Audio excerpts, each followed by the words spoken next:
আল্লাহ তাআলা বলছেন ফাকুলু ওয়াতামুল বায়স ওয়াল ফকির, তোমরা কুরবানির গোশত নিজেরা খাও, দুস্থ গরিব ফকির মিসকিনকে খেতে দাও। এটা আল্লাহর আদেশ। কুরবানির সাথে আকিকার কোনো সম্পর্ক নেই। আকিকা 7 দিনের দিনই দিতে হবে। 7 দিনের আগে বাচ্চা মারা গেলে আকিকা চলে না, 7 দিনের পরে আকিকা চলে না, এ কথাই ঠিক। 14 দিনে আকিকা চলে মর্মে হাদিস জয়ীফ, 21 দিনে চলে মর্মে হাদিস জয়ীফ, জীবনে কোনো একদিন চলে মর্মে হাদিস জয়ীফ। এসব হাদিস আমলযোগ্য নয়। গোশত দিতে বাধ্য। আশেপাশে যদি গরিব মানুষ না থাকে আর যদি না দেয়, তাহলে এ গুনাহগার হবে, এ আল্লাহর আদেশকে মানেনি, এ কৃপণ, সে ক্ষতিগ্রস্ত হবে। আর আকিকার গোশত ব্যক্তিগত গোশত, সে খাবে কি দিবে সেটা তার ব্যাপার। আকিকা করে নেকি হয় না, আকিকা করে বাপের জিম্মেদারি নামে। আর কুরবানি হচ্ছে নেকির কাজ। কুরবানি অনেক বড় নেকির কাজ। যেসব মাধ্যম দিয়ে আল্লাহকে খুব বেশি সন্তুষ্ট করা যায়, তার একটা বড় মাধ্যম হচ্ছে কুরবানি। কেউ যদি কুরবানির চন্দ্র দেখে, তাহলে সে নখ চুল কাটতে পাবে না, এটা আল্লাহ রাসূলের আদেশ। যারা কুরবানি করবে তাদের উপরে এই আদেশ, এ কথাই ঠিক।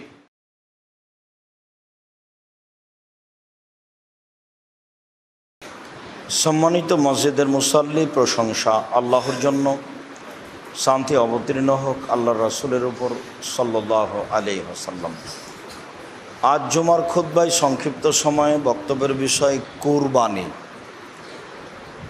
কুরবানিকে সামনে রেখে এক গুরুত্বপূর্ণ সংক্ষিপ্ত তথ্যবহুল বিবরণের চেষ্টা করব ইনশাআল্লাহুল আজিজ। কুরবানি শব্দটি কুরব থেকে নির্গত, যার অর্থ হচ্ছে আল্লাহর নৈকট্য, সন্তুষ্টি লাভ করা। যেসব মাধ্যম দিয়ে আল্লাহকে খুব বেশি সন্তুষ্ট করা যায়, তার একটি বড় মাধ্যম হলো কুরবানি করা। কুরবানি করে মানুষ আল্লাহকে খুব বেশি সন্তুষ্ট করতে পারে, যা একাধিক আয়াত হাদিস দ্বারা বোঝা যায়। কুরবানি আজ থেকে প্রায় ৫,৫০০ বছর পূর্বে ইরাকের ব্যাবিলন শহরের উর নামক গ্রামে ইব্রাহিম আলাইহিস সালাম জন্মগ্রহণ করেন। তিনি যে কুরবানি করেছিলেন, সেই কুরবানি আমাদের কুরবানি। যদিও কুরবানি আদম আলাইহিস সালাম থেকেই চালু রয়েছে। আদম আলাইহিস সালামের এক ছেলে এক মেয়ে একসাথে জন্ম নিত। আগের ছেলে পরের মেয়ে, পরের ছেলে আগের মেয়ে, এভাবে তিনি বিবাহ দিতেন। কাবিলের সাথে জন্ম নিয়েছিল ইকলিমা, আর হাবিলের সাথে জন্ম নিয়েছিল লিওয়াজা। ইকলিমা দেখতে বেশি সুন্দরী ছিল লিওয়াজার চেয়ে। সময় আসলে আদম আলাইহিস সালাম তার নীতি অনুযায়ী বিবাহের প্রস্তাব পেশ করেন। তাতে কাবিল প্রস্তাব প্রত্যাখ্যান করে। কাবিল বলে, আমার সাথে যে মেয়ে জন্ম নিয়েছে আমি তাকে বিবাহ করব। পরিস্থিতি দেখে আদম আলাইহিস সালাম বললেন, তাহলে তোমরা দুইজন আল্লাহর দরবারে কুরবানি পেশ করো। যার কুরবানি কবুল হবে সেই ইকলিমাকে বিবাহ করবে। সেই সময়ের কুরবানি কবুলের পদ্ধতি ছিল আকাশ থেকে আগুন এসে জ্বলে যাবে। যদি আকাশ থেকে আগুন এসে জ্বলে যায়, তাহলে বুঝতে হবে কুরবানি কবুল হয়েছে। আর যদি না জ্বলে, তাহলে বুঝতে হবে কুরবানি কবুল হয়নি।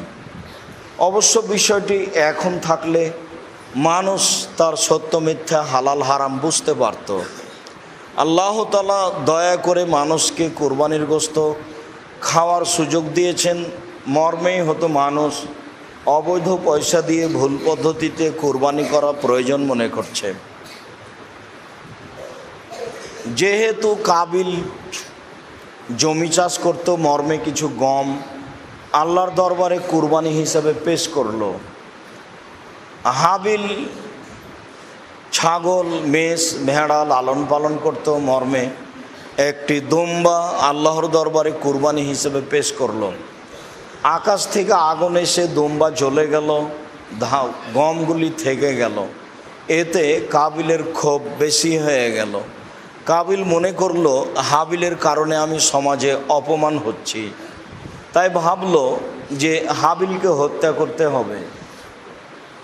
মর্মে কাবিল সিদ্ধান্ত নিল, এই কথা আল্লাহ তাআলা সূরা মায়েদায় উল্লেখ করেছেন। আল্লাহ তাআলা বলেন, ঈদ কাররাবা কুরবানান ফাতুকুব্বিলা মিন আহাদিহিমা ওয়ালাম ইতাকাব্বাল মিনাল আখার। যখন তাদের দুই ভাইয়ের পক্ষ থেকে কুরবানি পেশ করা হয়েছিল, দুইজনের একজনের কুরবানি কবুল হয়েছিল, অপরজনের কুরবানি কবুল হয়নি। যার কুরবানি কবুল হয়নি সে বলেছিল আমি তোমাকে হত্যা করব।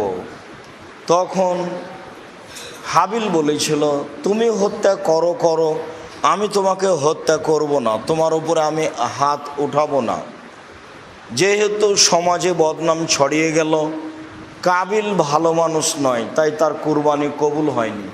সে লজ্জা ঢাকতে গিয়ে এক পর্যায়ে সে হাবিলকে হত্যা করল। আসলে বিবাহ করতে পারেনি, সেই কারণে হাবিলকে হত্যা করেছে, ইতিহাস ঠিক নয়। বরং কুরবানি কবুল হলো না তার, মর্মে লজ্জা ঢাকতে গিয়ে কাবিল হাবিলকে হত্যা করেছে, এ কথাই ঠিক।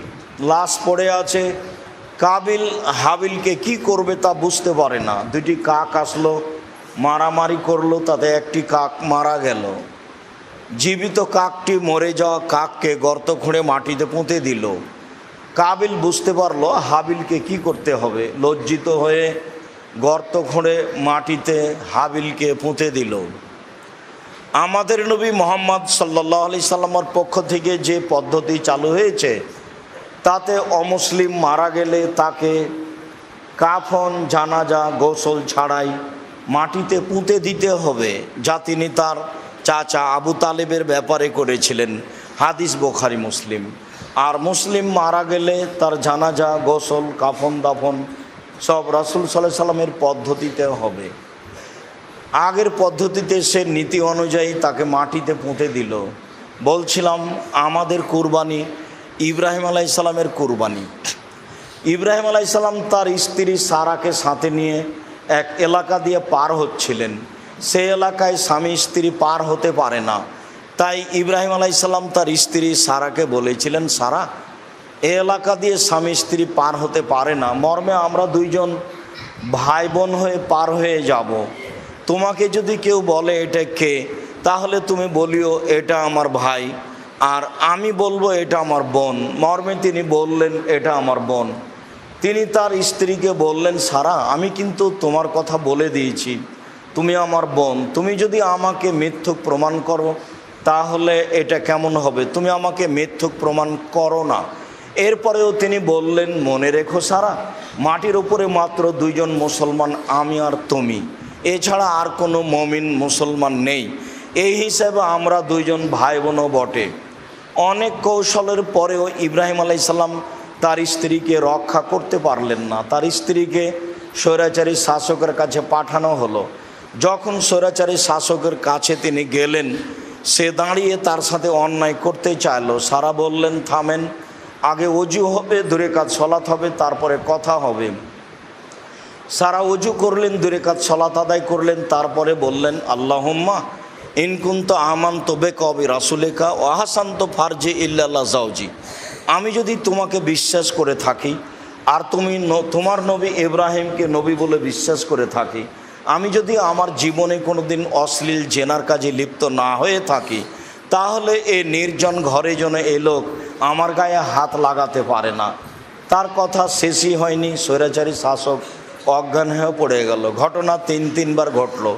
তখন স্বৈরাচারী শাসক বলল, এই তোমরা কে রয়েছ?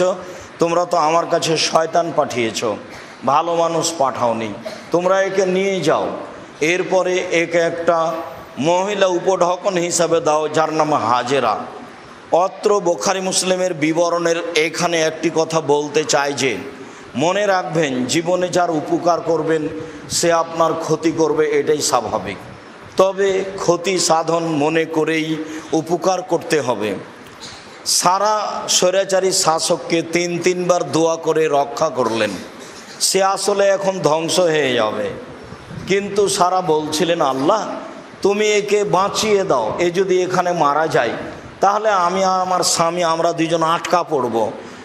এ বলবে বা এর লোকেরা বলবে যে আমি তার স্বামীকে, আমি সেই লোককে হত্যা করেছি। তখন আমরা হত্যার দোষে আমি আর আমার স্বামী ইব্রাহিম আটকা পড়ব, তুমি একে এই বিপদ থেকে রক্ষা করো। তিনবার আল্লাহর দরবারে দোয়া করে সারা তাকে বিপদ থেকে রক্ষা করলেন। শেষ পর্যন্ত স্বৈরাচারী শাসক বলল, সারা হলো শয়তান। এই তোমরা কে রয়েছো? এ তো শয়তান, তোমরা তো আমার কাছে শয়তানকে পাঠিয়েছো, মানুষকে তো পাঠাওনি, তোমরা একে নিয়ে যাও, একে একটা হাতি উপঢকন দাও যার নাম হাজেরা। সারা হাজারাকে সাথে নিয়ে ইব্রাহিম আলাইহিস সালামের কাছে গেলেন। ইব্রাহিম আলাইহিস সালামের কাছে গিয়ে বললেন, স্বৈরাচারী শাসককে আল্লাহ ধ্বংস করেছে, তার উদ্দেশ্য সফল হয়নি, সে একটা কাজের মেয়ে সাথে দিয়েছে যার নাম হাজেরা। ইব্রাহিম আলাইহিস সালাম তার স্ত্রী সারা ও কাজের মেয়ে হাজেরাকে সাথে নিয়ে স্বদেশ চললেন। এক পর্যায়ে সারা হাজেরাকে বললেন, দেখো হাজেরা, আমাদের তো কোনো ছেলে মেয়ে নেই, আমরা তো বেশ বয়সের হয়ে গেছি, তুমি আমার স্বামীর সাথে বিবাহ বন্ধনে আবদ্ধ হও, যদি আমাদের কোনো ছেলে মেয়ে জন্ম নেয়। হাজেরা বললেন, দেখেন যা আছি ভালো আছে, বিবাহ হয়ে গেলে হয়তো ভালোবাসায় ফাটাল ফাটতে পারে, তো বিবাহ না হওয়াই ভালো। বারবার বলার কারণে এক পর্যায়ে ইব্রাহিম আলাইহিস সালাম হাজেরাকে বিবাহ করলেন। মর্মে ইসমাইল আলাইহিস সালাম জন্ম নিল। ইসমাইল আলাইহিস সালাম জন্ম নিলেই যা হওয়ার তাই হলো। হাজেরা এবং সারার মধ্যে ভালোবাসায় দেখা দিল তফাৎ। পরিস্থিতি দেখে ইব্রাহিম আলাইহিস সালাম তার স্ত্রী হাজেরা এবং দুধের ছেলে ইসমাইলকে সাথে নিয়ে বনবাস স্বরূপ চললেন কাবা ঘরের পাশে। সেখানে কাবা ঘর ছিল না, বিবরণে এসেছে ফাওয়াজা হুমাইন্দা দাওহাতা ফাওকা জামজামা আলাল মসজিদে। ইব্রাহিম আলাইহিস সালাম তার স্ত্রী এবং তার ছেলেকে কাবা ঘরের পাশে জমজম কূপের উপরে রেখে দিলেন। রেখে দিয়ে তিনি উল্টা বাড়ির পথে চললেন। পিছনে পিছনে স্ত্রী হাঁটতে লাগলেন। স্ত্রী বলতে লাগলেন, আপনি কোথায় যাচ্ছেন? আপনি কোথায় যাচ্ছেন? আপনি আমাকে কিছু বলছেন না কেন? আপনি এমন একটা উপত্যকায় ছেড়ে যাচ্ছেন যেখানে মানুষজন তো নেই, ঘাস পাতাও নেই, আপনি আমাকে কিছু বলবেন তো? আপনি কি এইভাবে নির্মমভাবে আল্লাহর আদেশে চলে যাচ্ছেন? আল্লাহ কি আপনাকে এভাবেই চলে যেতে বলেছেন? আপনি এমন একটা জায়গায় যেখানে যাচ্ছেন যেখানে মানুষ পানিজন খাওয়ার কোনো ব্যবস্থাই নাই, আপনি আমাকে কিছু বলবেন না? আল্লাহ কি আপনাকে এইভাবে চলে যেতে বলেছেন? উত্তরে তিনি বললেন, না। হ্যাঁ, তখন তিনি মুখ ঘুরিয়ে বলেছেন, তা বোঝা যায় না। চলার পথেই সামনের দিকে মুখ করে বলেছেন, হ্যাঁ। তবে তিনি এ কথা বলেননি কোনো সমস্যা হবে না, থাকো। তবে তিনি এ কথা বলেননি কোনো চিন্তা করেন না, তুমি কোনো চিন্তা করো না, কোনো সমস্যা হবে না, এরকম কোনো কথা তিনি সান্ত্বনামূলক বলেননি। যেতে যেতে যখন সানিয়া পাহাড়ের পাশে চলে গেলেন, তখন উল্টা ফিরে তিনি কাবা ঘরের দিকে লক্ষ্য করলেন। কাবা ঘরের দিকে লক্ষ্য করে তিনি পরিবারের জন্য দোয়া করতে লাগলেন। পরিবারের প্রতি তার ভালোবাসার অভাব ছিল না। উপর থেকে আদেশ হয়েছে ছেলে মেয়েকে এইভাবে রেখে চলে যেতে হবে, স্ত্রী পরিবারকে এইভাবে রেখে চলে যেতে হবে, এটাই আদেশ। বড় বিপদে পড়েছেন তিনি, এর নাম পরীক্ষা। তিনি স্ত্রী ছেলেকে এইভাবে রেখে গিয়ে কিছুদূর আগিয়ে গিয়ে সানিয়া পাহাড়ে গিয়ে কাবা ঘরের দিকে লক্ষ্য করে হাত তুলে বলছেন, রব্বানা ইন্নী আসকান্ত মিন দুরিয়াতি বেওয়াদিন ইন্দা গায়রি জারইন ইন্দা বাইতিকাল মুহাররম। হে আমার প্রতিপালক, আমার পরিবারের কিছু অংশকে তোমার কাবা ঘরের পাশে রেখে দিলাম যেখানে মানুষজন ঘাস পাতা কিছুই নেই। একটু আগে স্ত্রী যা বললেন, একটু পরে স্বামী তাই বললেন। তবে তিনি কাবা ঘরের দিকে মুখ করে হাত তুলে আহাল পরিবারের জন্য দোয়া করছিলেন। তিনি বলছিলেন, হে আমার প্রতিপালক, তোমার আদেশেই আমি আমার স্ত্রী এবং আমার দুধের ছেলেকে এই উপত্যকায় যেখানে মানুষজন নেই, ঘাস পাতা নেই, সেখানে রেখে গেলাম। কিভাবে থাকবে তা আমি জানি না, কি খেয়ে থাকবে তা আমার জানা নাই। তুমি আদেশ করেছ, তোমার আদেশ পালনার্থে আমি আমার দুধের সন্তান, আমি আমার স্ত্রীকে রেখে চলে গেলাম। তিনি চলে গেলেন। ফালাম্মা বালাগা মা হুসায়, যখন বাচ্চা দৌড়াদৌড়ি করতে পারে এরকম পর্যায়ে তিনি স্বপ্নে দেখছেন আমার ছেলেকে কুরবানি করতে হবে। তিনি ফিরে আসলেন, এসে বলছেন, বোনাইয়া ইন্নি আরা ফিল মানামে আন্নি আসবাহকা ফানজুর মা যা তারা। ও আমার আদরের ছেলে, আমি স্বপ্নে দেখছি তোমাকে কুরবানি করছি, তোমাকে কুরবানি করতে হবে। মাজা তারা, তোমার মতামত কি, তুমি কি বলতে চাও? ছোট ছেলের কাছে ইব্রাহিম আলাইসাল্লাম 90 বছরের বৃদ্ধ মানুষ, চুলদাড়ি পেকে গেছে, পরামর্শ চাচ্ছেন। ছোট বাচ্চা ছেলে দৌড়াদৌড়ি করতে পারে, দেখতে যখন খুব সুন্দর লাগে। এই সময়ে ছেলে উত্তরে বলছে, আবাতি ফাল মা তোমারও সাতা যদিন ইনশা আল্লাহ মিনাস সাবিরিন। আব্বা, আপনি যা স্বপ্নে দেখেছেন তা বাস্তবায়ন করুন, আপনি আমাকে ধৈর্যশীল পাবেন। অত্র বিবরণে বোঝা যায় ইব্রাহিম সালাম তার ছেলেকে কুরবানি করার জন্য হাত পা বেঁধেছিলেন, এ কথা মিথ্যা। কুরবানি করার জন্য তিনি চোখে কাপড় দিয়েছিলেন, এ কথা মিথ্যা। তার ছুরিতে লোহা লাগিয়ে দিয়ে ধার বন্ধ করে দেওয়া হয়েছিল, এ কথা মিথ্যে। চোখের সামনে দেখে দেখে ছেলেকে কুরবানি করতে হবে, এটাই আদেশ। 90 বছরের বৃদ্ধ মানুষ, চুলদাড়ি পেকে গেছে, মিনা মাঠে ফাঁকা জায়গায়, দুই ধারে প্রায় 20 তলার সমান উঁচু পাহাড়, নিচে সমতল জায়গায়। ফা আসলামা ওয়া তাল্লাহুলিল জাবিন, বাপ ভাইয়েরা একমত, বাপও ছেলেকে কুরবানি করবে, ছেলেও তাতে রাজি। ছেলেকে উপুড় করে তিনি শইয়ে দিলেন, মুখমণ্ডল নিচের দিকে আছে, মাথার পিছন দিক উপরের দিকে আছে। দর্শক বলতে ফেরেশতা আল্লাহ, মানুষজন কেউ নেই। বৃদ্ধ মানুষ তার ছেলেকে উপুড় করে শইয়ে দিয়ে বারবার ছুরি চালাচ্ছেন। মহান আল্লাহ বলছেন, ইব্রাহিম কাদ সাদ্দাক্তা রুইয়া, তুমি তোমার স্বপ্নকে বাস্তবায়ন করেছো, তোমার ছেলেকে কুরবানি করতে হবে, এই ঠেকা আমার বাঁধেনি। আসলে তোমাকে আমি পরীক্ষা করছিলাম, তুমি পরীক্ষায় পাস করতে পারো কি না।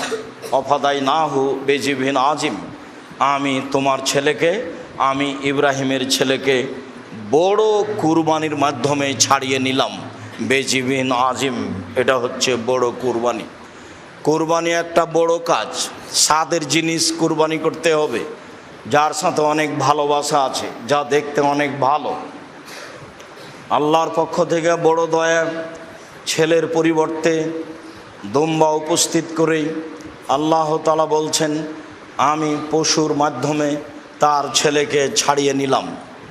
সম্মানিত মসজিদের মুসল্লি, যারা অনলাইনে আমাদের সাথে আছেন, আমরা সবাইকে বলছিলাম যে সত্যই এই কুরবানি একটি বড় কুরবানি, যা আল্লাহকে সন্তুষ্ট করার বড় মাধ্যম, যা আমরা সংক্ষিপ্ত ইতিহাসে আপনাদের সামনে পেশ করছিলাম। আমাদের কুরবানি এই কুরবানি, যেই কুরবানি ইব্রাহিম আলাইহিস সালাম করেছেন। এ ব্যাপারে আল্লাহ তাআলা বলেন, ওয়ালিকুল্লি উম্মাতিন জাআলনা মানসাকা, আমি প্রত্যেকটা সম্প্রদায়ের জন্য কুরবানির ব্যবস্থা করেছি। লিয়াজকুরুসমাল্লাহ, তারা যেন আল্লাহর নামে তাদের পশুকে কুরবানি করতে পারে। আল্লাহ তাআলা বলেন, লা ইয়ানাল্লাহু লুহুমুহা ওয়ালা দিমাউহা ওয়ালাকিন ইয়ানালুহু তাকওয়া মিনকুম, নিশ্চয় মানুষের কুরবানির গোশত, নিশ্চয় মানুষের কুরবানির রক্ত আল্লাহর নিকটে পৌঁছে না, নিশ্চয় মানুষের অন্তর আল্লাহর নিকটে পৌঁছে। যার অন্তর পরিষ্কার, যার পয়সা বৈধ, তারই কুরবানি কবুল হয় মাত্র, অন্য মানুষের কুরবানি কবুল হয় না। যার এ বিষয়ে অন্তর পরিষ্কার নয়, যে আল্লাহকে সন্তুষ্ট করার জন্য কুরবানি করতে পারে না, স্বার্থের উপরে কুরবানি করে, তার কুরবানি কবুল হয় না, এ কথাই ঠিক। অত্র আয়াতে যা আল্লাহ তাআলা বলেন, আল্লাহ তাআলা বলেন, ফাসাল্লি লিরাব্বিক ওয়ানহার, মুহাম্মদ সাল্লাল্লাহু আলাইহি সাল্লাম, আপনি আপনার প্রতিপালককে সন্তুষ্ট করার জন্য কুরবানি করুন আর সালাত আদায় করুন। আপনি আপনার প্রতিপালককে সন্তুষ্ট করার জন্য সালাত আদায় করুন, কুরবানি করুন। অবশ্যই কুরবানি আল্লাহকে সন্তুষ্ট করার জন্য একটি বড় মাধ্যম, যা কোরআন এবং হাদিস দ্বারা প্রমাণিত হয়। আবু হুরায়রা রাদিয়াল্লাহু তাআলা আনহু বলেন, রাসূল সাল্লাল্লাহু আলাইহি ওয়াসাল্লাম বলেছেন, মান কানা লাহু সাআতুন ওয়া লাম ইজাহি ফালা ইয়াকরাবান্না মুসাল্লানা, যার অর্থ সম্পদ রয়েছে, সে যদি কুরবানি না করে, তাহলে সে যেন আমার ঈদের মাঠে না আসে। বিবরণে মনে হচ্ছে কুরবানি জরুরি। আসলে কুরবানি জরুরি নয়, কুরবানি ফরজ নয়, কুরবানি একটি নেকির মাধ্যম। যার কারণেই আবু বকর সিদ্দিক এবং ওমর রাদিয়াল্লাহু তাআলা আনহু লা ইজাহিয়ানে আন আহলিহিমা মাখাফাতান আন ইয়ারা যালিকা ওয়াজিবান, মানুষ যেন এটাকে জরুরি ফরজ না মনে করে, এই কারণেই আবু বকর সিদ্দিক, ওমর রাদিয়াল্লাহু তাআলা আনহুম তারা মাঝে মধ্যেই তাদের পরিবারের পক্ষ থেকে কুরবানি করতেন না। অবশ্যই কুরবানি আল্লাহকে সন্তুষ্ট করার মাধ্যম, অবশ্যই কুরবানি একটি বড় ইবাদত, অবশ্যই স্বাদের জিনিস কুরবানি করতে হবে, এ কথাই ঠিক। কুরবানির ব্যাপারে একাধিক আলোচনা রয়েছে। আনাস রাদিয়াল্লাহু তাআলা আনহু বলেন,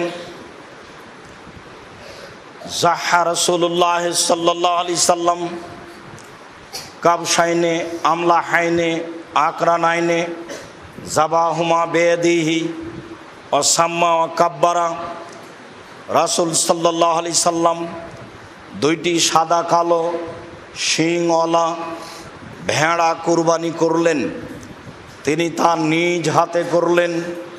তিনি আল্লাহু আকবার, বিসমিল্লাহ আল্লাহু আকবার বললেন।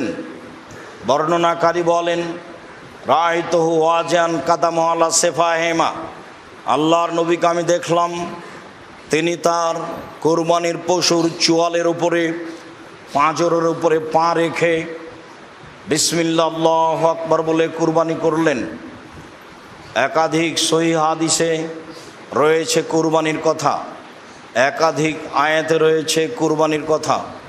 অবশ্যই আমরা আল্লাহকে সন্তুষ্ট করার আশায় কুরবানি করব, যাতে করে আমাদের পরকালে সফলতা নেমে আসে। আল্লাহ তুমি আমাদেরকে তোমাকে সন্তুষ্ট করার জন্য কুরবানি করার তৌফিক সুযোগ করে দাও। আল্লাহুম্মা আমিন। আল্লাহুম্মা সাল্লি আলাইহি, আল্লাহুম্মা বারিক আলাইহি।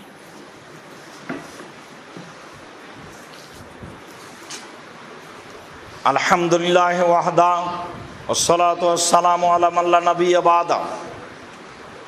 আমরা এখন আলোচনা করি কুরবানির পশুর ধরন। তারপর কুরবানি 7 ভাগে একজনের পক্ষ থেকে ও কুরবানির গোশতের বিবরণ। জাবের রাদিয়াল্লাহু তাআলা আনহু বলেন, রাসূল সাল্লাল্লাহু আলাইহি সাল্লাম বলেছেন, লা তাযবাহু ইল্লা মুসিন্না, পৃথিবীর মানুষ তোমরা দাঁত ছাড়া কুরবানি করো না। অত্র মুসলিম গ্রন্থের হাদিসে প্রমাণিত হয় যে দাঁত দেখেই কুরবানি করতে হবে। যারা মুসিন্না শব্দের অর্থ গ্রহণ করেছেন এই মর্মে যে 1 বছর হলেই গরু ছাগল এগুলো কুরবানি করা যায়, তারা ভুল বুঝেছেন। এ কথাই ঠিক, দাঁত দেখেই কুরবানি করতে হবে। মুসিন্না মূলত ওই পশু, ওই ছাগলকে বলা হয় যার দুধের দাঁত উঠে গিয়ে আবার দাঁত বের হয়েছে, তাকেই মুসিন্না বলা হয়। তবে সাধারণত ছাগল দাঁতে 1 বছরে, গরু দাঁতে 2 বছরে, উট দাঁতে 5 বছরে, মানুষ দাঁতে 7 বছরে। বাচ্চার ছেলে মেয়ের 7 বছর হলেই দুধের দাঁত উঠে যায়, নতুন দাঁত আসে, এটা স্বাভাবিক। উট 5 বছর হলেই নতুন দাঁত আসে, দুধেরটা উঠে যায়। গরু 2 বছর হলেই তা ঘটে, আর ছাগল 1 বছর হলেই তা ঘটে। এরপরেও দাঁত দেখেই কুরবানি করতে হবে, এ কথাই ঠিক, আর এটাই হাদিসের অর্থ। এরপরে কুরবানির ধরনে আলী রাদিয়াল্লাহু তাআলা আনহু বলেন, আমারানা রাসূলুল্লাহ সাল্লাল্লাহু আলাইহি সাল্লাম আন নাস্তাসরিফা লানা আল-উজনা, আল্লাহর নবী আমাদেরকে পশু ক্রয়ের সময় আদেশ করেছেন যে আমরা পশুর চোখ কান ভালোভাবে দেখে নিব, যাতে করে তার চোখে কোনো ত্রুটি না থাকে, কানে কোনো ত্রুটি না থাকে, পায়ে কোনো ত্রুটি না থাকে, নিখুঁত প্রাণী কিনব, এ আদেশ আমাদেরকে আল্লাহর নবী করেন। বারা ইবনে আজিব রাদিয়াল্লাহু তাআলা আনহু বলেন, সুইলা রাসূলুল্লাহ সাল্লাল্লাহু আলাইহি সাল্লাম মাজা ইত্তাকানি জাহায়া, আল্লাহর নবী কুরবানি কেমন পশু হতে হবে এই জিজ্ঞাসা আল্লাহ রসুলকে করা হয়েছিল। ফাকালা আশারা বেয়াদিহি আরবান, তিনি হাতের ইশারা করে হাত দিয়ে দেখালেন কুরবানি কেনার সময় 4টে জিনিস দেখে নিতে হবে। আল আরজাওয়াল বাইগিনো দালওয়াহা, অল আওয়ারওয়াল বাইগিনো আরওয়াহা, অল মারিজাতাল বাইগিনো মারাজোহা, অল আজফাল্লাতি লা তুনকা। পশু নেওয়ার সময় দেখে নিতে হবে স্পষ্ট ল্যাংড়া হয় না যেন, স্পষ্ট কানা হয় না যেন, স্পষ্ট রোগা হয় না যেন, গায়ে গোস্ত থাকে যেন, মোটা তাজা হয়, শুখা শুষ্ক গায়ে গোস্ত নাই এমন হয় না যেন। তিনি 4টে জিনিস অত্র হাদিসে দেখার জন্য বললেন। স্পষ্ট কানা, স্পষ্ট খোড়া, স্পষ্ট রোগা এবং গায়ে গোস্ত, এইগুলোর কথা তিনি উল্লেখ করলেন। এখানে আর একটি কথা উল্লেখ থাকে যে নিখুঁত প্রাণী কুরবানির জন্য কেনার পরে যদি হাত পা ভেঙে যায়, টেরা হয়ে যায়, তাহলে কোনো সমস্যা নেই, এ ব্যাপারেও সহিহ হাদিস রয়েছে। তবে খুদ অলাই গরু যদি কিনা হয় তাহলে তা আবার ফেরত দিতে হবে, ওটা পরিবর্তন করে নতুন কিনতে হবে।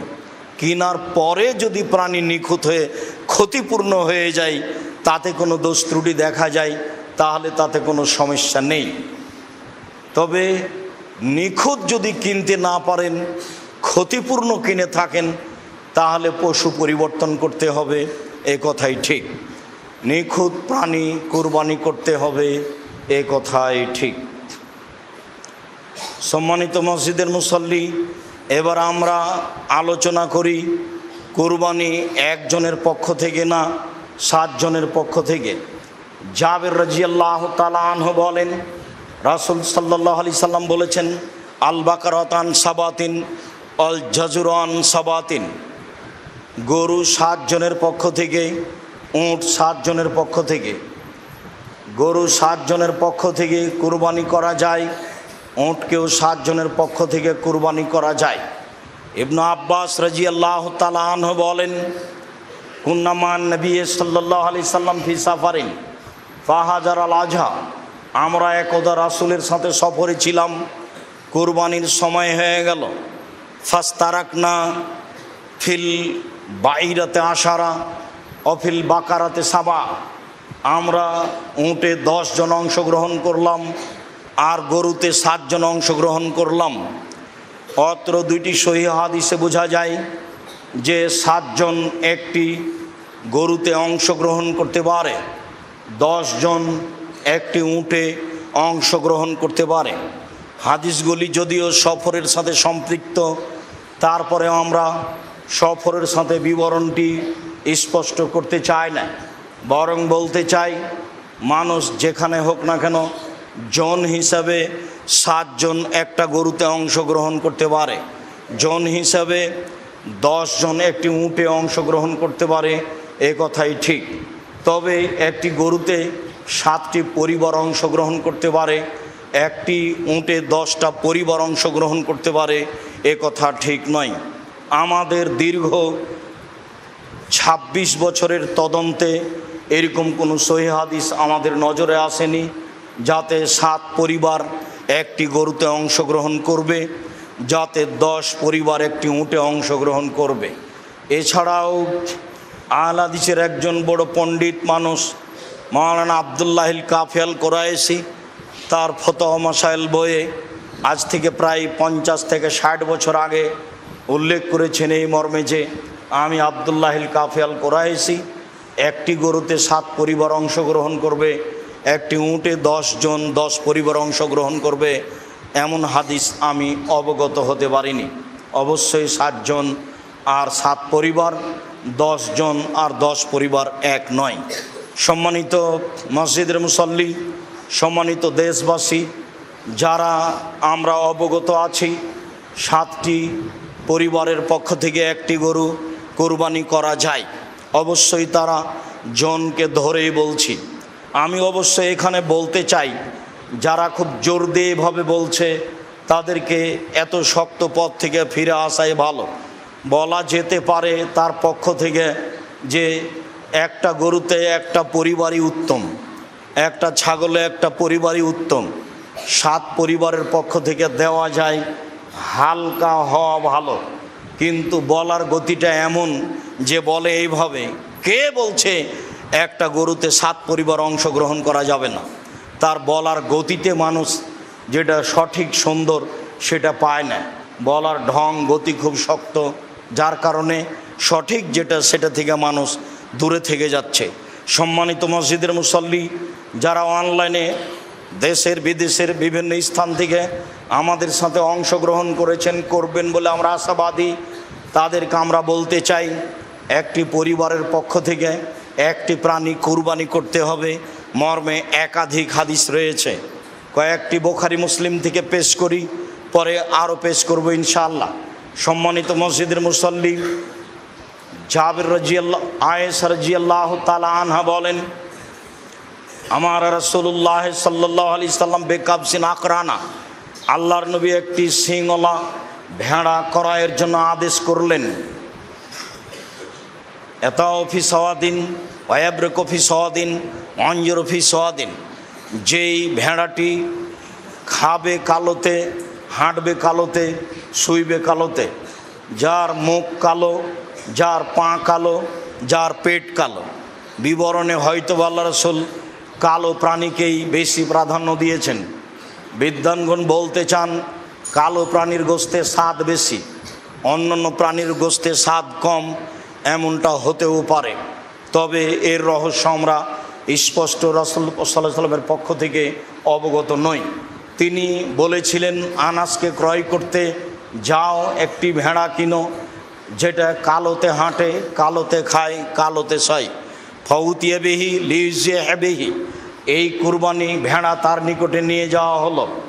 ফাকালা লিআয়েশা, আয়েশা রাদিয়াল্লাহু তাআলা আনহাকে তিনি বললেন, হালুমিন মুদিয়া ওয়াস হাজি হবে হাজারিন, আয়েশা ছুরি নিয়ে আসো এবং পাথরের মাধ্যমে তাকে ধারালো করে নিয়ে আসো। ছুরি ধারালো কাজটি আমাদের দেশে পুরুষ মানুষে করে। আল্লাহর নবী আয়েশাকে বলছেন, আয়েশা ছুরি ধারালো করে নিয়ে আসো। ফালাত, আয়েশা তাই করলেন। স্ত্রীর নাম ধরে ডাকতে হয় এ কথাই ঠিক। অত্র হাদিসে যা প্রমাণ হয়, একটু আগে বুখারী মুসলিমের হাদিসে যা ইব্রাহিম আলাইহিস সালামের ব্যাপারে প্রমাণ হয়েছে, স্ত্রীও স্বামীর নাম ধরে বলতে পারে। তাই তার স্ত্রী বলেছিলেন, আয়না তাজাব ইব্রাহিম, ইব্রাহিম আপনি কোথায় যাচ্ছেন আর আমাদেরকে উপত্যকায় ছেড়ে যাচ্ছেন যেখানে মানুষজন নেই, ঘাস পাতা পশু প্রাণী নেই। আয়েশা রাদিয়াল্লাহু তাআলা আনহা বলেন, ফাখাজা ওয়াখাজাল কাবসা, তিনি ছুরি হাতে নিলেন এবং ভেড়াটা হাতে নিলেন। ফাজাহু, তারপরে তিনি তাকে ফেলে দিলেন। ফেলে দিয়ে চোয়ালের উপরে পা চাপিয়ে তিনি বলছেন, আল্লাহুম্মা তাকাব্বাল মিন মুহাম্মদ ওয়া আলে মুহাম্মদ, আল্লাহ তুমি এই ভেড়া কবুল করো মুহাম্মাদের পক্ষ থেকে, তার পরিবারের পক্ষ থেকে। বিসমিল্লাহ আল্লাহু আকবার, বিসমিল্লাহ আল্লাহু আকবার বলে এই দোয়া পড়ে তিনি পশু কুরবানি করলেন। একটি ভেড়া কুরবানি করলেন তার পক্ষ থেকে, তার পরিবারের পক্ষ থেকে। হাদিস বুখারী মুসলিম। সম্মানিত মসজিদের মুসল্লি, আয়েশা রাদিয়াল্লাহু তাআলা আনহা বলেন, কানান নবী সাল্লাল্লাহু আলাইহি সাল্লাম এজা আরাদা ইউজাহিয়া, যখনই আল্লাহর নবী কুরবানির ইচ্ছা পোষণ করতেন তখনই ইস্তারাবে কাবসাইনে, দুইটি ভেড়া নিতেন। আজিমাইনে বড়, সামিনাইনে মোটা তাজা, আকরানাইনে শিংওয়ালা, আমলাহাইনে সাদা কালো, মজুয়াইনে অন্ডকোষ বের করা। পাঁঠা কুরবানি না দেওয়াই ভালো। যেগুলোতে অন্ডকোষ বের করা আছে, যাকে আমরা খাসি বলি, সেটাই কুরবানি করা উত্তম। যারা বলেছে খাসি নিখুঁত পাঁঠাই দিতে হবে, তারা শরীয়ত ভুল বুঝেছে, আর না হলে না জানার কারণে বলেছে। আল্লাহর নবী নিজে 2টা ভেড়া কিনলেন, মোটা তাজা, বড় শিংওয়ালা, সাদা কালো, অন্ডকোষ বের করা। জাবাহা আহাদাহুমা লেমান শাহেদা লিল্লাহি বিত্তাউহিদে ও শাহেদাল্লাহু বিল বালাগা, ওদের নামে তিনি জবে করলেন যারা এক আল্লাহ বলে সাক্ষ্য দেয়, যারা তার রেসালাত পৌঁছেছেন তিনি তার দায় দায়িত্ব এই বলে সাক্ষ্য দেয়, তাদের জন্য তিনি একটি পশু কুরবানি করলেন। ও জাবাহাল আখারা আন মোহাম্মদিন ও আলে মোহাম্মদিন, মোহাম্মদ সাল্লাল্লাহু আলাইহি সাল্লাম তার পক্ষ থেকে এবং তার পরিবারের পক্ষ থেকে আরেকটি পশু ভেড়া কুরবানি করলেন।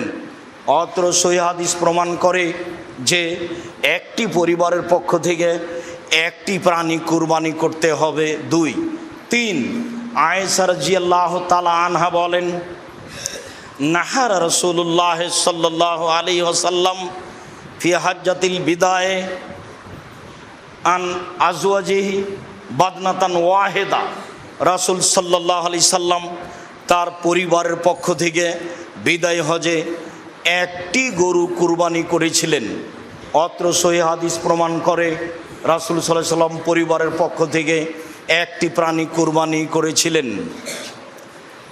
মেখনাব ইবনে সুলাইম রাদিয়াল্লাহু তাআলা আনহু বলেন, কুন্না মান নবী সাল্লাল্লাহু আলাইহি সাল্লাম ওয়াকুফান বিআরাফা, আমরা একদা আল্লাহ রাসূলের সাথে আরাফার মাঠে অবস্থান করছিলাম। সামিতুহু ইয়াকুল, আমি রাসূল সাল্লাল্লাহু আলাইহি সাল্লামকে বলতে শুনলাম, তিনি বললেন, ইয়া আইয়ুহান নাস ইন্না আলা কুল্লি আহলি বাইতিন ফি কুল্লি আমিন উজিয়া, মনে রেখো প্রত্যেকটা পরিবারের পক্ষ থেকে প্রতি বছর একটি প্রাণী কুরবানি করতে হবে। মনে রেখো প্রত্যেকটা পরিবারের পক্ষ থেকে অন্তত একটি প্রাণী কুরবানি করতে হবে। মনে রেখো প্রত্যেকটা পরিবারের পক্ষ থেকে অন্তত একটি প্রাণী কুরবানি করতে হবে।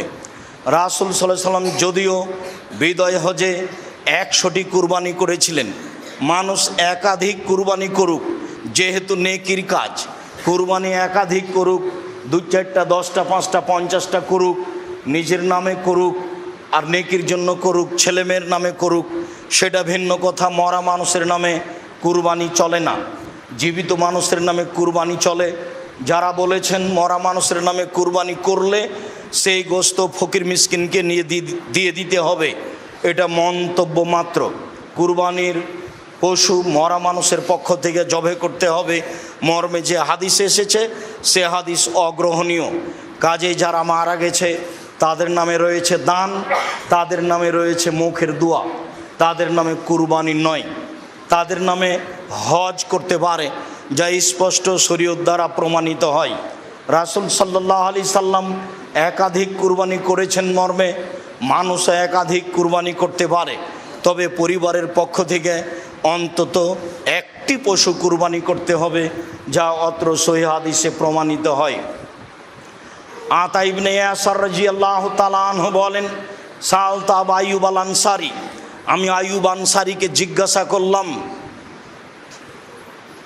কাইফা বিকুম আল আযাহে ফিকুম আলা আহাদি রাসূলিল্লাহ সাল্লাল্লাহু আলাইহি সাল্লাম, আপনাদের রাসূলের যুগে কুরবানি কেমন ছিল? আপনাদের মাঝে রাসূলের যুগে কুরবানি কেমন ছিল?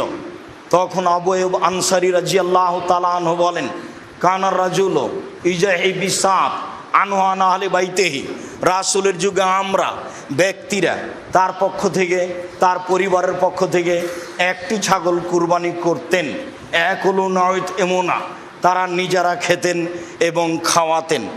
একাধিক সহিহ হাদিস দ্বারা প্রমাণিত হয় যে মানুষকে তার পক্ষ থেকে এবং তার পরিবারের পক্ষ থেকে অন্তত একটি প্রাণী কুরবানি করতে হবে। রমজান আসলেই 12-11 মাস 12 মাস সব 3-4 ভাই পৃথক পৃথক খায়। আবার যখন কুরবানি এসেছে তখন সব টাকা এক জায়গাতে জমা করে একটা গরু কুরবানি দিয়েছে। এভাবে মজাক করলে হবে? যার ভাত অন্ন সেটাই পরিবার। ভাইয়েরা তো সারা বছরই ভিন্ন ভিন্ন খায়, ভিন্ন ভিন্ন উপার্জন করে। হ্যাঁ, একটা কাজ করতে পারে, সবার নামে করলো একটা করে প্রাণী ছাগল, আর সব টাকা জমা করে বাপের নামে করলো একটা গরু, দিয়ে সবাই গোস্ত ভাগ করে নিল, তা করা যায়। কিন্তু টাকা জমা করে একটা গরু সবাই মিলে দিবে, এই পদ্ধতি রাসূল সাল্লাল্লাহু আলাইহি সাল্লামের নয়। 3-4 ভাই মিলে নিবে 3-4 ভাগ, আর গ্রামের 2 জন নিবে 3 ভাগ দিয়ে 7টা করবে, এই পদ্ধতি রাসূল সাল্লাল্লাহু আলাইহি সাল্লামের পক্ষ থেকে প্রমাণিত নয়। তবে অনেকে বলতে চেয়েছে যে 7 জনে যদি চলে তাহলে 3 জনও চলে, বারদার যে আরও ভালো চলে, 5 জনও চলে, আরও ভালো চলে।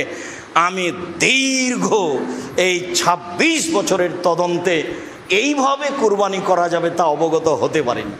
আর আমি আব্দুর রাজ্জাক বিন ইউসুফ শরীয়ত থেকে সামান্যতম সরে আসতে চাই না। আবারও বলছি, ভাগে জন হিসাবে 7 জনই চলে, ভাগে পরিবার হিসাবে চলে না। শরীয়তকে মেনে এত বড় দামি ইবাদত করার চেষ্টা করেন, বা নেকি বেশি হবে। টাকা বেশি আছে, রাজস্থান থেকে উট কিনে নিয়ে এসে কুরবানি করেন। টাকা কম আছে, ষাঁড় কুরবানি কিনে কুরবানি দেন।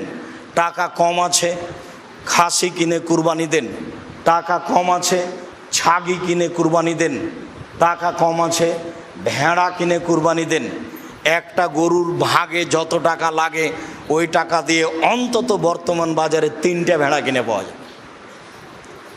গোস্ত খাওয়ার উদ্দেশ্যে কুরবানি করলে তো তাহলে এটা কবুল হবে না, উদ্দেশ্যই তো উল্টা হয়ে আছে। লা ইয়ানালাল্লাহু লুহুমুহা ওয়ালা দিমাউহা ওয়ালাকিন ইয়ানালুহু তাকওয়া মিনকুম। আল্লাহর নিকটে তোমাদের কুরবানির গোস্ত, কুরবানির রক্ত পৌঁছে না, পৌঁছে তোমাদের অন্তর। যার নিয়ত পরিষ্কার, টাকা বৈধ, তারই কুরবানি কবুল হয়, এছাড়া কুরবানি কবুল হয় না। সম্মানিত মসজিদের মুসল্লি, আরও শেষের অংশে এসে একটি কথা বলতে চাই যে কুরবানির গোস্ত আমরা সাধারণত 3 ভাগে ভাগ করে থাকি। বিশেষভাবে চাঁপাইনবাবগঞ্জ, রাজশাহী এবং ইন্ডিয়ার আরও কিছু কিছু জেলায় 3 ভাগে ভাগ করা হয়। 1-2 ভাগ নিয়ে আসা হয়, 1 ভাগ বিকালে মাথা পিছু ভাগ করে নেওয়া হয় গ্রামবাসী মিলে। আসলে এই পদ্ধতি হারাম না হলেও তা পছন্দনীয় নয়। আবার কোনো কোনো এলাকায় মানুষ হারে কিছু দিয়ে দেওয়া হয় আর সব নিয়ে চলে আসা হয়, এটাও ঠিক নয়। হ্যাঁ, 3টার পদ্ধতির মর্মে কোনো হাদিস সহি নেই। যে হাদিস এসেছে যে 3 ভাগের 1 ভাগ নিজে খাবে, 3 ভাগের 1 ভাগ গরিব প্রতিবেশীকে দিবে, আর 3 ভাগের 1 ভাগ ফকিরকে দিবে যারা ভিক্ষে চায়, মর্মে হাদিসটি মানুষের বানানো নিতান্তই জয়ীফ। কাজে এই হাদিসকে দলিল সামনে রেখে কুরবানির গোস্ত 3 ভাগে ভাগ করতে হবে এ কথা নয়। 3 ভাগ করলে নাজায়েজ হারাম হবে এ কথা নয়। তবে আমরা পছন্দ মনে করি 3 ভাগের 1 ভাগ যে দিয়ে এসেছেন, 10-এর মধ্যে এটা দিয়ে এসেছেন, যাক ওটা ভাগ করে নে করা। যারা কুরবানি দেয়নি, আমার এক চাচা বলছেন, আব্দুর রাজ্জাক তাহলে তো ওদেরই গোস্ত বেশি হয়ে যাবে। তো তাতে কি আছে, ওদের গোস্ত যদি বেশি হয় হোক, কিন্তু 3 ভাগের 1 ভাগ দিয়ে এসেছেন আর নিতে যাবেন কেন? আবার যারা বলছে নিতে গেলে ওটা বমি করার মতো হয়ে গেল, দান করেছে আবার ফিরিয়ে নিল। কুরবানির গোস্ত অত ছোট জিনিস নয়, খুব দামি গোস্ত, খুব সম্মানী। দিয়ে এসেছে আবার নিতে গেলে সেটা ওই বমন হয়ে গেল, এ কথা বলা যাবে না। কুরবানির গোস্তের উপর এরকম কোনো মন্তব্য করা ঠিক নয়। কুরবানি যেমন খুব দামি পশু, কুরবানির গোস্ত তেমন দামি জিনিস। একে ফকির মিসকিনকে দিতে শিখতে হবে। রাসূল সাল্লাল্লাহু আলাইহি সাল্লাম 3 দিনের বেশি খেতে নিষেধ করেছিলেন। পরবর্তীতে যখন সমস্যা দূর হয়ে গেল, সবার যখন টাকা পয়সা অবস্থা ভালো হয়ে গেল, তখন তিনি বললেন, কুলু ওয়াদ্দাখেরু ওয়াতেমু মা বাদালাকুম। এখন তোমরা খাও, বাড়িতে জমা করে রাখো এবং দাও, যা পারো দাও, যা পারো খাও, যা পারো জমা রাখো। দেওয়ার বিষয়টা আপনার উপরে নির্ভর করে।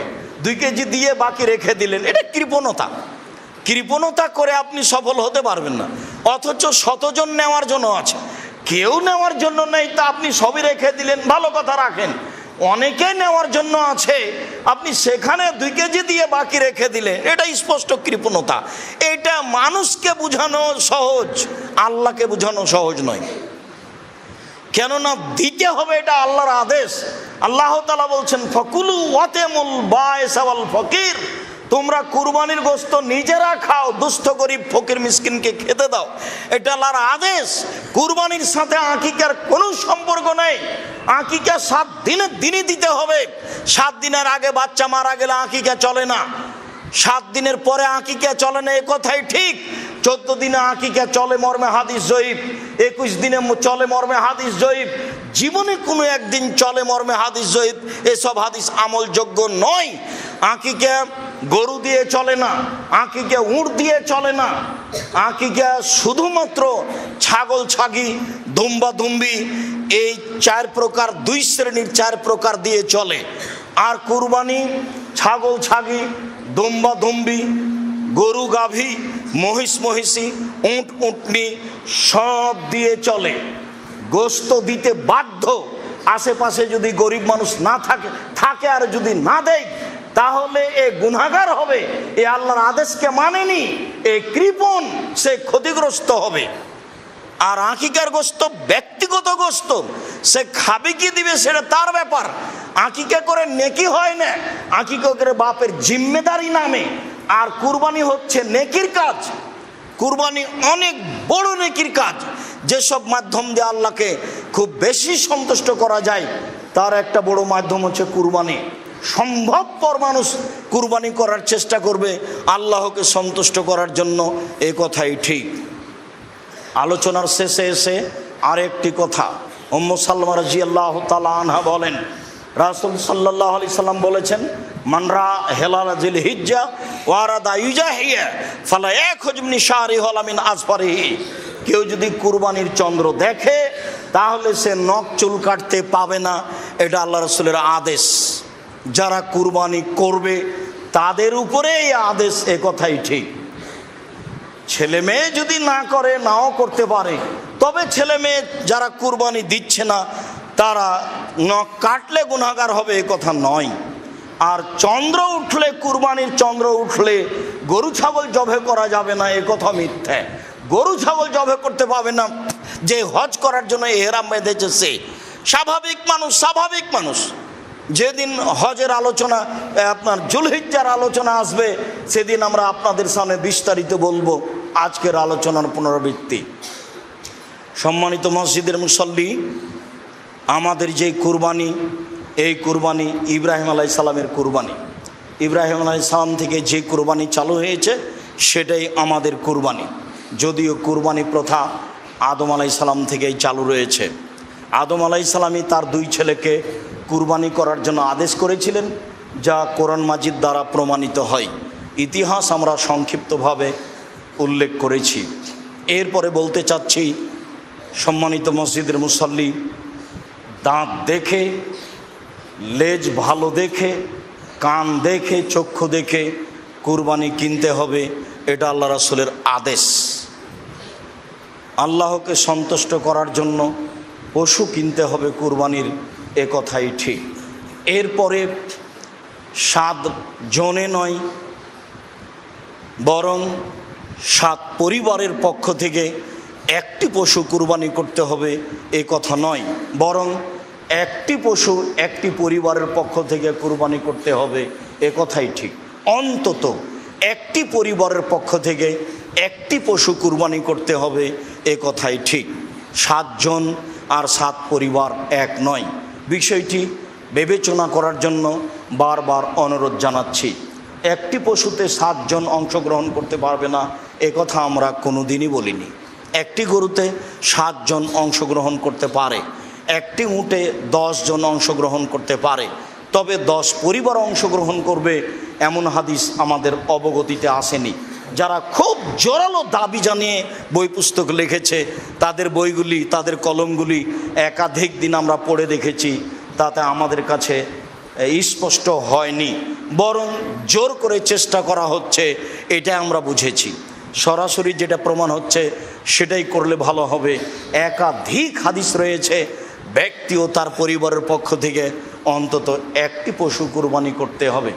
সম্মানিত মসজিদের মুসল্লি, কুরবানির গোশত 3 ভাগ করতে হবে, এ কথা নয়। 3 ভাগ করলে গুনাহ হবে, এ কথাও নয়। তবে 3 ভাগ করে 1 ভাগ দিয়ে এসেছে, এটা না নেওয়াই ভালো। যারা কুরবানি করেনি, দিতে পারেনি, দেয়নি, তারাই ভাগ করে নেক, এ কথা ঠিক। কুরবানির গোশত আত্মীয় স্বজনকে দিতে হবে না এটা নয়, দিতেই হবে এ কথাও নয়। কুরবানির গোশতে আত্মীয় স্বজন রক্ষা করতে হবে এ কথা নয়। এই যে আম হচ্ছে এখন চাঁপাইনবাবগঞ্জের মানুষ, রাজশাহীর মানুষ আত্মীয় স্বজনের বাড়ি আম পাঠিয়ে আত্মীয়তা রক্ষা করবে। কুরবানির গোশত আত্মীয়র কাছে পাঠাতে হবে জরুরি এমনটা নয়, পাঠানো যাবে না এ কথা নয়, এটা স্বাভাবিক গতিতে রাখতে হবে। মর্মে মসজিদের সকল মুসল্লিকে এবং সাথে সাথে অনলাইনে যারা আমাদের সাথে রয়েছেন তাদেরকে সময়ের গতিতে আমাদের খুতবা যারা দেখবেন, শুনবেন, জানবেন তাদেরকে অনুরোধ জানাচ্ছি, একমাত্র আল্লাহকে সন্তুষ্ট করার আশায় সহিহ হাদিসকে সামনে রেখে কুরবানি করুন। আল্লাহ আপনাদের তৌফিক দান করুক, আল্লাহুম্মা আমিন। আল্লাহ, তুমি আমাদের এই কুরবানি তোমার রাসূলের পদ্ধতিতে করার তৌফিক দান করো। আল্লাহ, তুমি আমাদের জামিয়া সালাফে কবুল করো। জামিয়া সালাফের ব্যাপারে যারা শত্রুতা করে তুমি তাদেরকে দমন করো, তুমি তাদেরকে হেদায়াত দান করো। আমাদের যে সমস্যা রয়েছে সেই সমস্যাগুলি তুমি দূর করে দাও। সকল মুসলিম ভাই বোনের জামিয়া সালাফের প্রতি ভালোবাসা দাও, তারা যেন ভালোবাসার সাথে জামিয়া সালাফের সার্বিক কাজে দানের হাত, সহায়তার হাত প্রশস্ত করতে পারে, এটা তুমি কবুল করো। আমরা খাকসার সাধারণ মানুষ, আমরা তোমার দরবারে জোরালো দাবি জানাচ্ছি, তুমি জামিয়া সালাফের সার্বিক সমস্যা দূর করে যারা জামিয়া সালাফেকে ভালোবাসে, যারা জামিয়া সালাফে কিছু দান খেরাত করে, তুমি তাদের অর্থ সম্পদে বরকত দান করো, তুমি তাদের অর্থ সম্পদের নিরাপত্তা দান করো। যাদের আত্মীয় স্বজন তাদের মারা গেছে, তুমি তাদের কবরের শাস্তি মাফ করো।